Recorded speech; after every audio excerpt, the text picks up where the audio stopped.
MetaZoo has started to release spoiler cards for their upcoming native core set to be released April 2023, and we like what we see. We're seeing a new class of card called a Fusion Aura, which has the potential to dramatically alter MetaZoo gameplay and potentially introduce a new class of card that could drive value and sales of sealed market items and provide targets for collectors as well. Let's talk about everything you need to know. Let's go.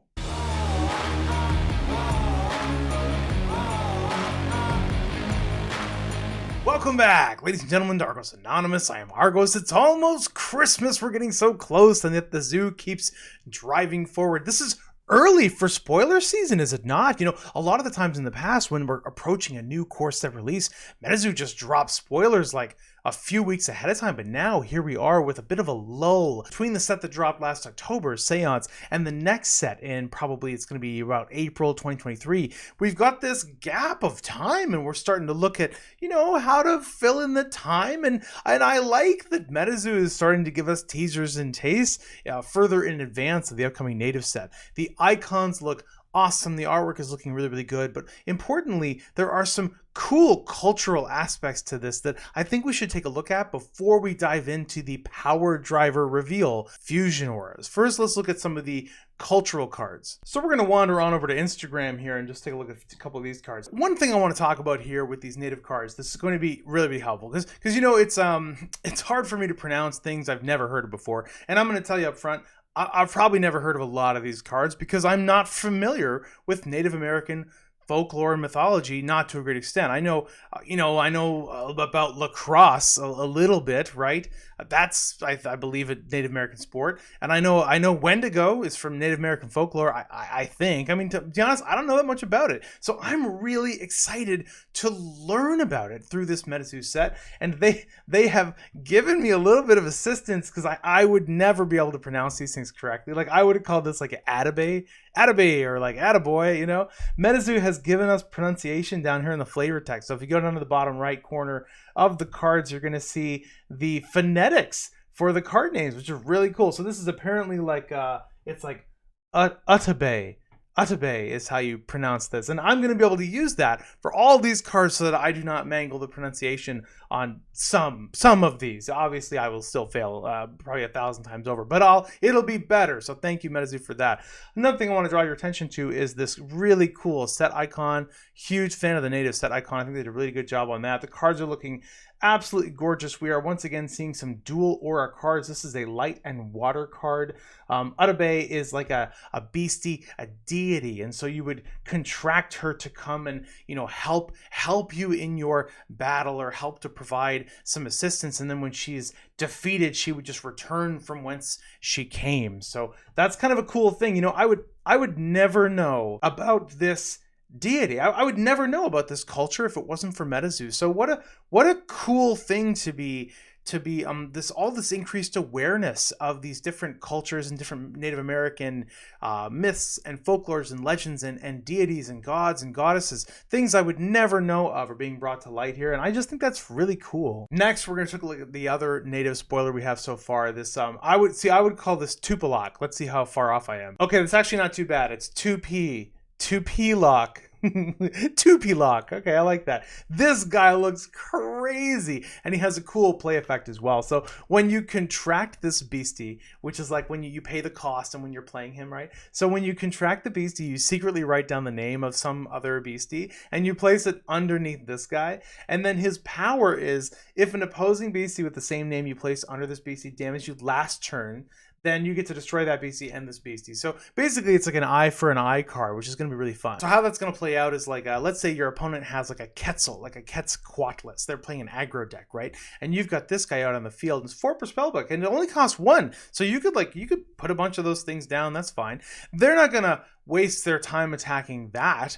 It only costs 1. He doesn't do anything. He doesn't hit for much. No, if it's an aggro deck, they're going to be trying to kill you with their Quetzal, right? And maybe they have multiple. Maybe they have 2 or 3. You play one of these things, right? And then they hit you with their Quetzalcoatlus army during their turn. And then during your turn, you can use the power of this guy and kill off all their lightning birds. Like this is a cool card. I love that it only costs 1, that it's 4 per spellbook, and in dark, you might use this in a side deck, I would think. Like it might not be a main deck card, but people might side deck this against those aggro decks to help protect them in the event of being worried that they're just going to be mowed down. This could slow down the enemy and take out some powerful players. So cool to see it. It's only a bronze too. It's going to be really easy to get for people to add to their decks. So okay, enough about that. Let's wander over to the value drivers. So on ArgosAnon.com, we're going to go to the news feed. And in the news feed on ArgosAnon.com, we have this spoiler for Fusion Auras. So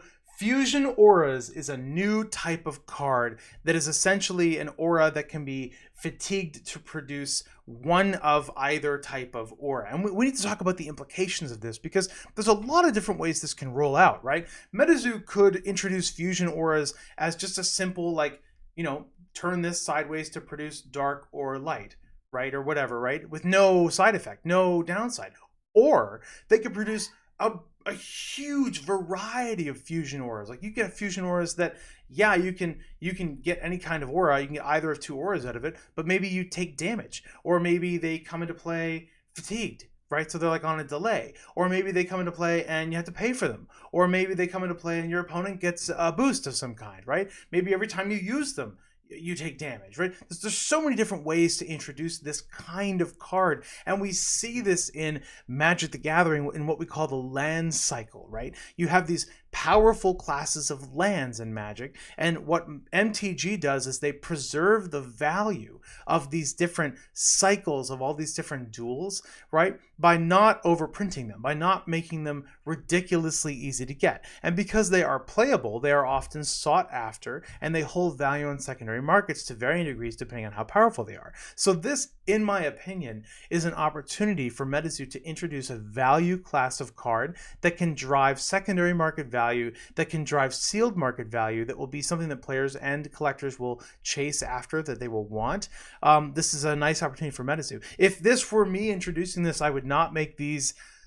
Well, okay, let's talk about one little caveat. I was about to say I would not make them bronze or silver. Like I wouldn't make them too easy to get. I would use them as a value driver for the set. I wouldn't make them impossible to get either, but maybe I would make them a tier 2 gold or something where, like, it's something that is attainable but not a $50 card.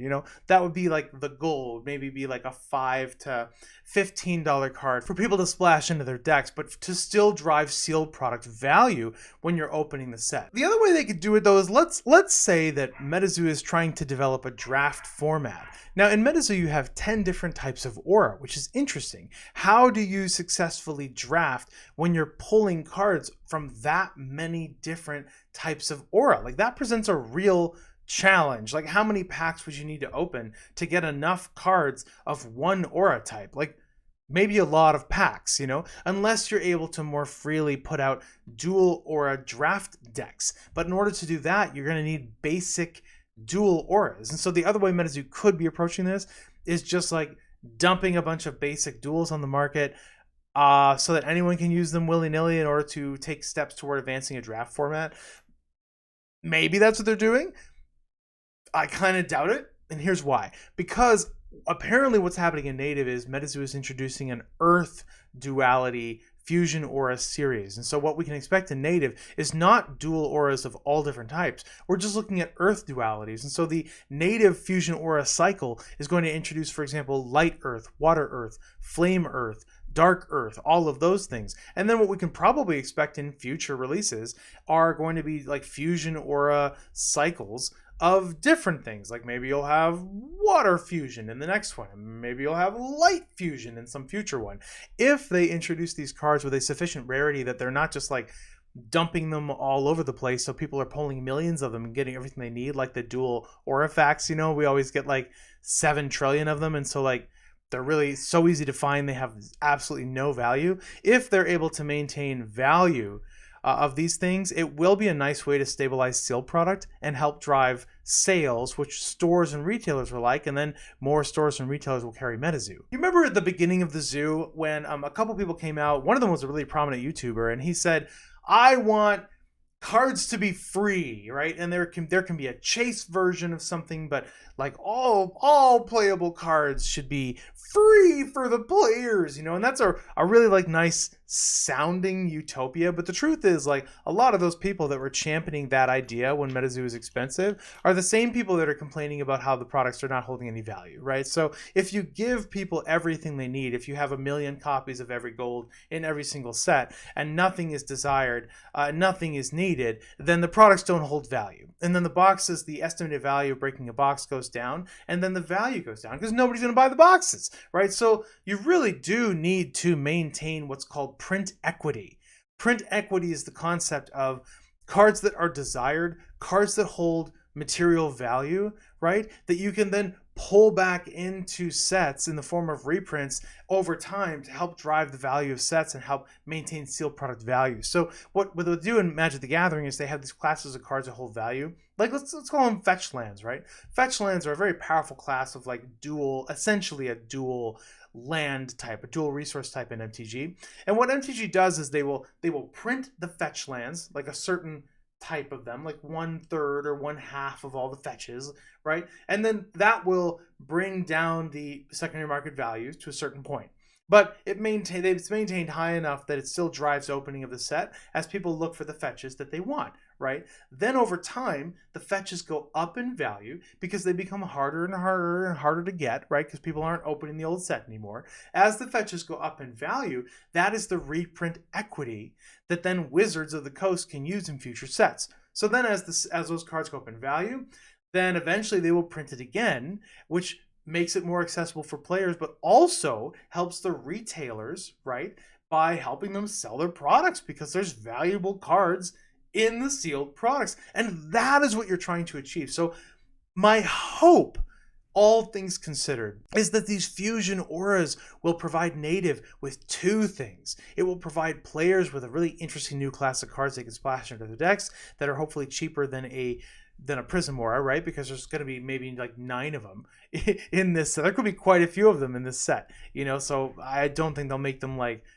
super, super rare. But I do hope that they have a rarity that will help them at least hold some kind of value, because that's going to help retailers. That's going to help sealed market values. That's going to help sales in secondary markets. And that's going to make everything look good. That's what you want, right? I mean, people that want it all to be free are just going to go complain that the values are tanking if everything's free, right? So you can't listen to them, frankly. Like, you have to just draw a line in the sand and say, if you're not willing to pay $5 to $8 to get this duel for your deck, like, maybe you should go play chess. This is a collectible card game. You have to be willing to put out a little bit of money in order to get the collectible cards you need. Because if it's all free, everything burns. So I hope that they're going to roll this out in a way that can help provide value for the sealed products and help boost the value of the set. But I guess we'll see. We're going to see more spoilers for Native coming up over the next, I'm sure, weeks to month. Really excited to see a lot of the cultural cards that are coming out. I'm excited to learn how to pronounce a lot of new words, and I'm sure I will mispronounce a lot of new words. And I'm very interested to see how the fusion auras are going to roll out and what MetaZoo is going to do with this new class of cards. Stay tuned to learn all of that. Hope you have a fantastic week and a fantastic Christmas. This is Argos, signing out.